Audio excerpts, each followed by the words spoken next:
I'm Phil Peckinpaugh, and we're here at 901 West Riggin Road. Used to be was a former jail building for Delaware County. Then it was converted into a youth detention center, and now it is the future home of the Muncie Animal Shelter's Adoption and Education Center. So we're going to be moving from our South Garkey Street location here to 901 West Riggin Road in the next 90 to 120 days, and be operating all of our animal control and adoptions out of this building. So we'll take you inside and show you what we're working with and kind of what the vision is for this facility. Now, there are lots and lots of pros, very few cons to us moving. We're sad to leave the neighborhood that we're in. We're very well adjusted there, and have great rapport with everyone around us. However, when that shelter was built in 1998, it was built as a "this-will do" situation instead of "this is what we need" situation. So with this building, obviously one of the first things that jumps out is the space. We have 17,000 square feet of space here. We'll be able to house a lot more animals and house them adequately. Safety is a big concern at the building we're currently at. That will not be an issue here, both safety of the animals and people. We have different ventilation systems here where the sick and isolated animals will breathe separate air than what the adoptable animals and the people will breathe. We have very specific isolation. There's showers here for our staff in case we're in a lot of situations where we're exposed to some really hazardous things. So that will improve our staff's morale and our staff's efficiency. There's going to be a very clear cutoff between the adoption, which is the happy tails portion of animal control, and then also an animal control side. So the building is set up perfectly for that you can have those two separated. There'll even be a separate waiting room for those that are wishing to surrender their pets, and those that are reclaiming their pets, as to people that are there to adopt or here for training. And that's another great thing about this facility is we have plenty of space where we can hold obedience training, we can hold conferences here, we can have a lot of youth outreach programs here, a lot of educational experiences here that we just don't have the room or the space to be able to house at our South Garkey Street facility.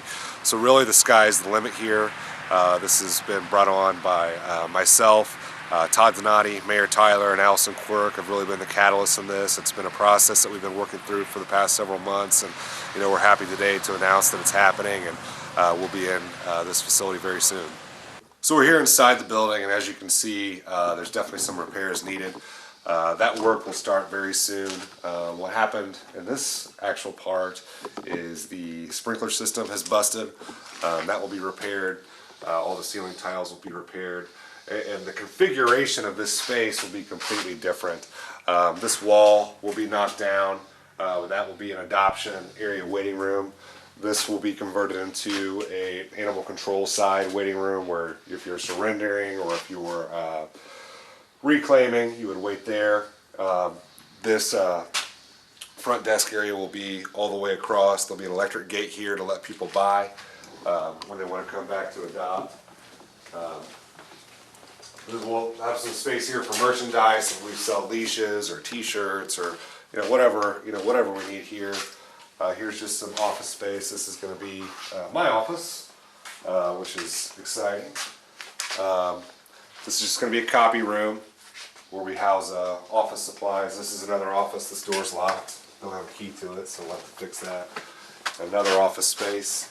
Now this door is going to be, we'll talk about that in a minute. You'll be able to come out of that door and then have a nice little space outside here where you can take an adoptable dog and play with the dog if you choose to. One of the really neat things that this door will play a role in just a second, we'll talk about that. The part of the building that we're in right now, this will be the animal control side of the building, for lack of better terminology. This is where all the stray dogs will be housed. There's going to be around 36 kennels in this area. There's going to be canal drains that run the floor. And this is just natural light. The electricity's off in this building, so it's going to create a nice bright space. There's really good flow throughout this entire building, and there's an identical space to this on the other side for adoptable dogs. So we'll be able to house, twice the amount of dogs, basically, that we're able to house right now. They'll have a little bit more comfortable, or a lot more comfortable, living spaces. So that's a neat little aspect of it. This area will be the intake area for our cats. So these walls will be lined with cages, providing lots of space for the cats in here. We're on a different ventilation on this side of the building, like I said, as to what the adoptable animals will be. So they won't be breathing the same air as the animals that are available for adoption. And then, like I said, one of the things that makes a great animal shelter is just the flow of the building. And so you'll flow from, on the opposite side, which we can't see too well right now, there's a medical room for cats that are ill, that need to be isolated. It's too dark in there right now, the electricity's off. But so they can flow from the medical to where we're standing right now, which is just stray and isolation hold, and then they'll flow right into adoption. So you have a nice little pathway which the animals go. And it's the same with the dogs. Now, really, I am a dog guy. I love cats, but I'm a dog guy. But really, the cats are really getting a great deal out of this shelter. This is going to be the cat adoption room. And this is really where it's going to be a state-of-the-art type of adoption room. This is going to be all, on these 3 walls, it's going to be storefront glass. On this side of the wall and this side of the wall, there are going to be doorways where, there'll be this area in the middle, but you can walk in with the cats and it's going to be all free roam. There's going to be shelves for the cats to climb on and staircases for them to climb on, but all the adoptable cats will be free roaming. Somewhere here, they're going to put in a door that the cats will have access to outside, and there'll be a catio, is what they're called, for the cats to have 24/7 indoor-outdoor access. So it'll be a great enrichment area for the cats. Something that people will be, I think, very pleased to come in and volunteer, or to adopt, or just to relieve some stress. So that's one area that we're really, really excited about. So this room is basically a mirror of the last room we saw, but this is the adoption. This is going to be dog adoption kennels. There'll be a door that will be put in right here, and a door that will be put in right there, so you can flow from, just because on the other side of this wall is going to be the stray holds. So they can flow from stray to adoption. A door right there will be a food prep door, and there will also be a door on the opposite side, so the food can be prepped for both cats and dogs in the same room. There will be 2 much larger kennels on this wall that are for, a mother with a litter of puppies that's available for adoption, larger dogs that need more space, and then it will also be separated between small, medium, and large dogs so that you don't combine those 3 groups. So this will be a really nice place for people to come in, and the acoustics in here are also very good. The barking, this was, like I said, it was designed for prisoners and juveniles here for detention centers. So I think that the noise is a complaint that we have a lot right now at the shelter. There are little to no acoustics in our current kennel. So I think that you'll see a lot of improvement there too. This is an area where my staff is very excited for. This will be our laundry room and also a storage area. So we have tons of laundry, as you can imagine. So that will all be, there are industrial washers and dryers here. So that will handle the heavy loads of soiled laundry that we have. And then also tons of storage space that we have for many things that we need stored. And this picture right here kind of gives you potential for what this building could look like. These were designs that were done several years ago in 2010. That this facility had planned to have these upgrades done. So right now, I believe that we are going to continue on with that and make for a more aesthetically pleasing on the outside than what it is right now. So gives you a little bit of an idea. One of the recent changes we've made at the animal shelter is charging a fee for people that want to surrender their pets. And it's definitely been a controversial decision that the Animal Care and Services Board has made. It wasn't a decision to punish people. It's really a decision that we had to make because of lack of funding. we're taking in record amount of animals each year. Our intake is getting higher and higher and higher, and our budget remains the same. So we have to make up for that somewhere. If we are going to spay and neuter these pets, and we are going to medically treat these pets, then we have to have that money. So we are charging a $25 fee, that fee goes directly into our spay neuter account, and it benefits directly the animals.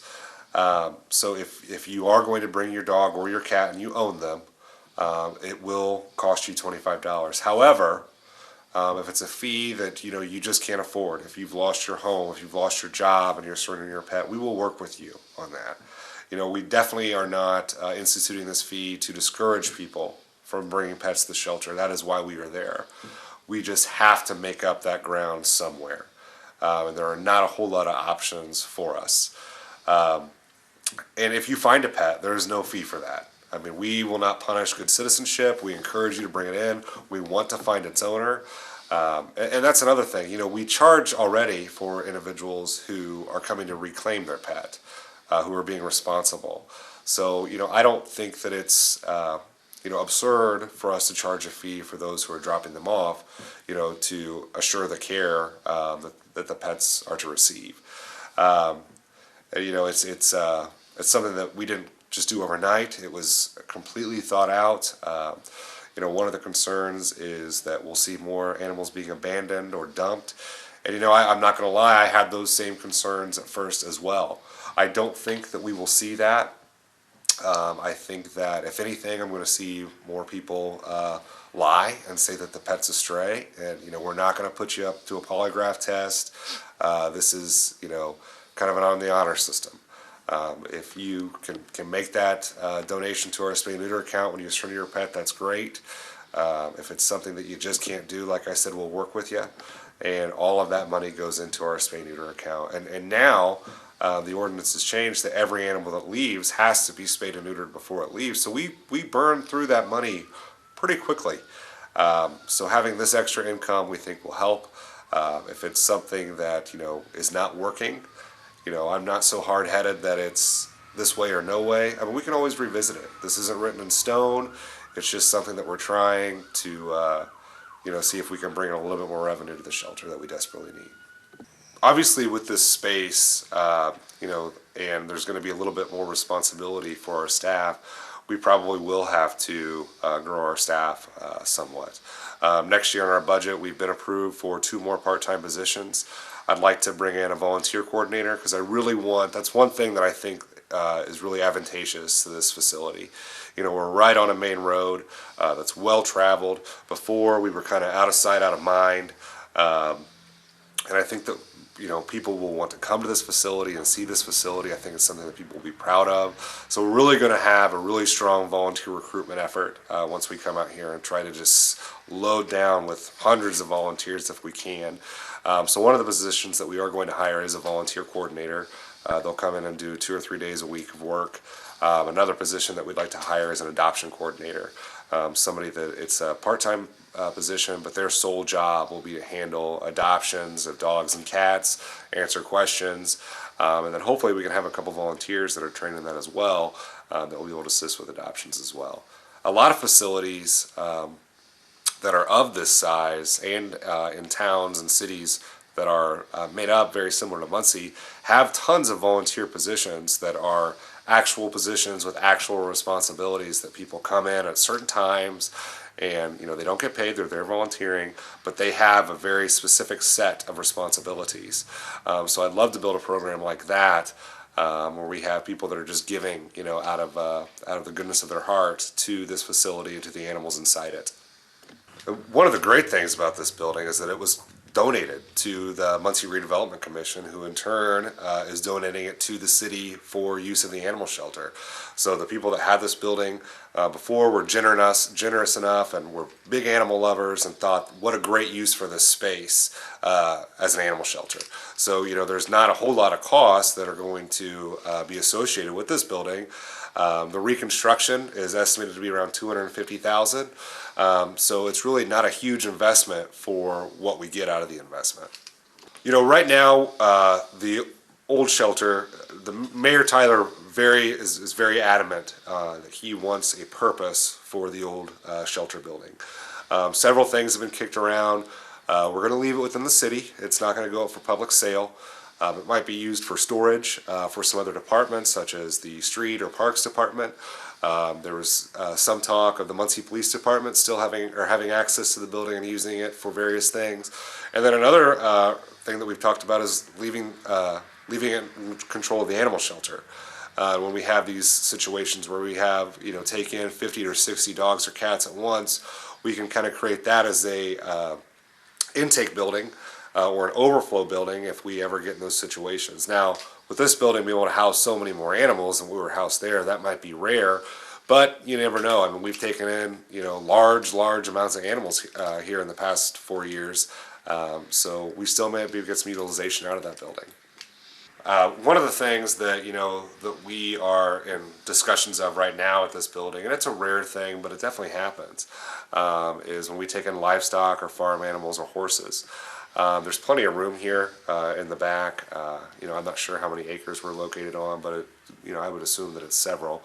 And there's talk of putting in a little pole barn type building in the back eventually. For when we take in those large amounts. Right now, we use the fairgrounds, and the fair board is so gracious with us anytime we need them and allow us to do that at no charge. But it would be nice to have everything right here on this facility, and there's plenty of room to do that.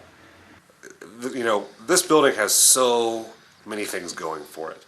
Like I said, we're located on this busy stretch of road that sees hundreds of thousands of people drive by it every day. But one of the things that excites me the most, and I know that will excite Mayor Tyler the most, is that we are located, just not even a mile from the Cardinal Greenway. So, once things progress and we get in and we get moving, I plan to talk with the Greenway and see if we can have a path built from the shelter to the Greenway for our dog walkers and our volunteers.